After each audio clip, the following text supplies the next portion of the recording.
Let's start with China's Third Revolution. In this part, I'm going to explain to you what is China's Third Revolution. In this part, we will talk about China's Third Revolution is a nationalistic pursuit of the China dream. And secondly, we will talk about the Third Revolution in different stages. And then we'll talk about the consequences of this revolution. China's Third Revolution is a nationalistic pursuit of the China dream. This term is from a book titled The Third Revolution, which is written by Elizabeth Economy in year 2018. Elizabeth Economy is a scholar in Council on Foreign Relations, a New York think tank. And he got a title from a conversation with Jia Qingguo, an international scholar from Peking University.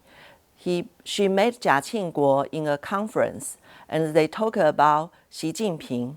And Jia Qingguo say Xi Jinping is going to start another 30 years after Mao Zedong's 30 years and Deng Xiaoping's 30 years. So this conversation inspired Elizabeth Economy to call Xi Jinping's era as the Third Revolution. In these 30 years, Xi Jinping is going to lead China to pursue the China dream, or sometimes he will call the great rejuvenation of the Chinese nation, 中华民族伟大复兴. Chinese people nowadays would say Mao Zedong let China stand up, Deng Xiaoping let China get rich, and Xi Jinping let China get strong.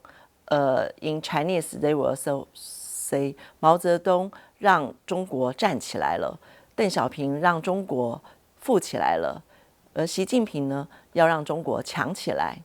So Xi Jinping always see himself is on the same level of Mao Zedong and Deng Xiaoping, and he is much higher than Jiang Zemin and Hu Jintao.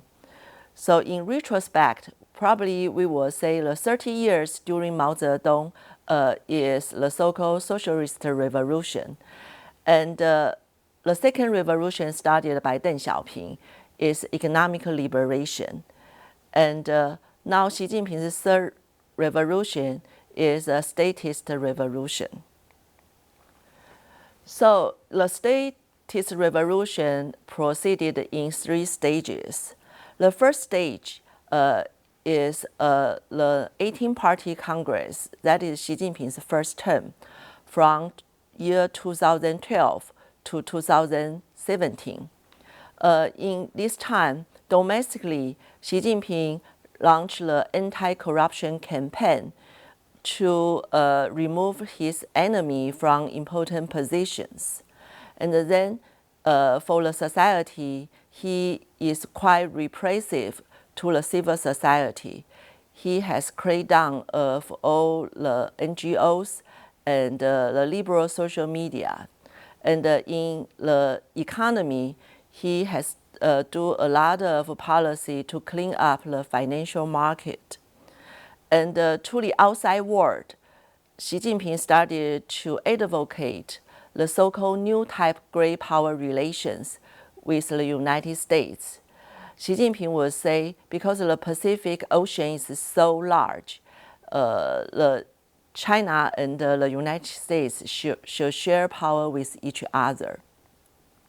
And in the second stage, that is start from the 19-party Congress, Xi Jinping's second term, from year 2017 to year 2022, because he already concentrated more power from 5 years ago.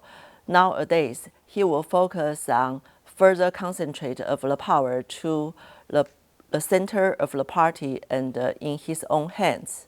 Domestically, he started personal cult of himself, and he also have a digital surveillance state to control the society.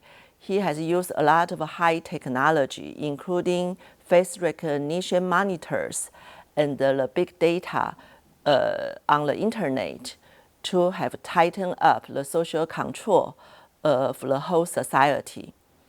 And in the financial sector, he advocates the so-called state advances and the private sector retreat. And in the international society, he is talking about the East Asia, the East rises and the West falls. And now we are in the third stage, that is started from the 20th Party Congress last year. It seems to the outside world, nowadays, domestically, he has no rivals. There is no faction within the party. There is no NGO in the society, no social protest. So he should feel much safer now. But as it turns out, he seems not feel very safe at these days. In recent months, we just saw the foreign minister Qin Gang has been removed, and the defense minister Li Shangfu has also been removed. Both of them are his close aide, and all the top leaders now are his protege. But the power struggle between he himself and his close aide are still continuing. So it seems to us he doesn't feel safe at all. And for the international society, I think both China and the United States have been talk about there is no new Cold War. But the whole geopolitical setting in the global politics have changed a lot. We have seen the Russian invasion of Ukraine, and there is a conflict in Middle East now. So more and more countries in the world start to choose sides between the United States and China. So there seems to be a new Cold War. We will talk about this later. And now we turn to the consequences of Xi Jinping's third revolution. After 10 years, we see now domestically in the political arena, Xi Jinping has ended the collective leadership.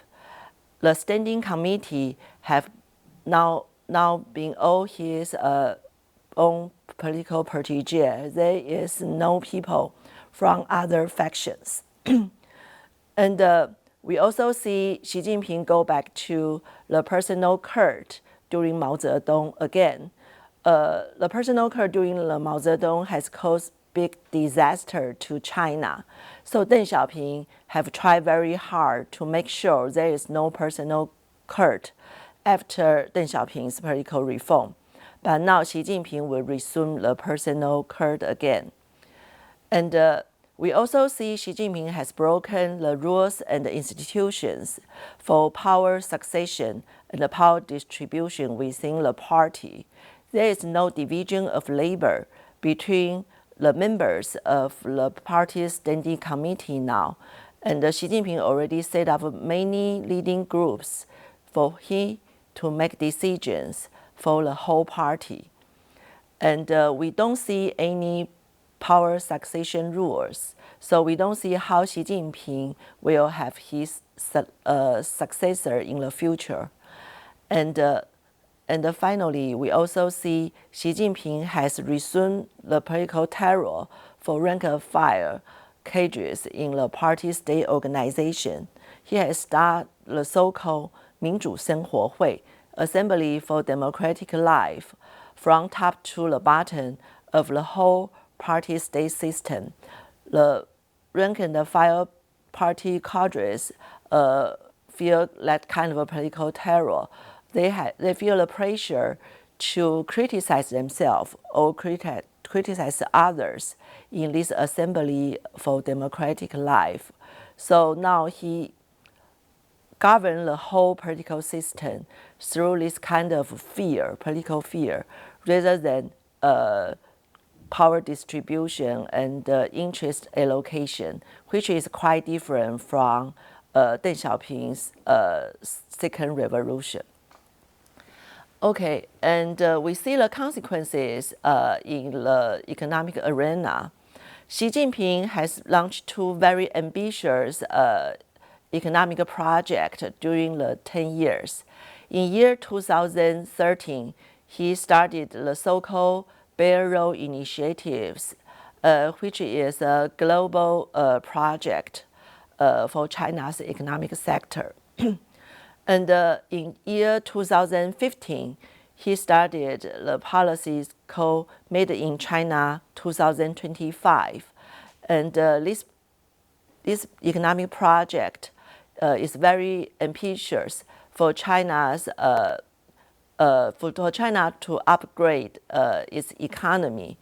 Somebody would say it is import substitution industrialization policy.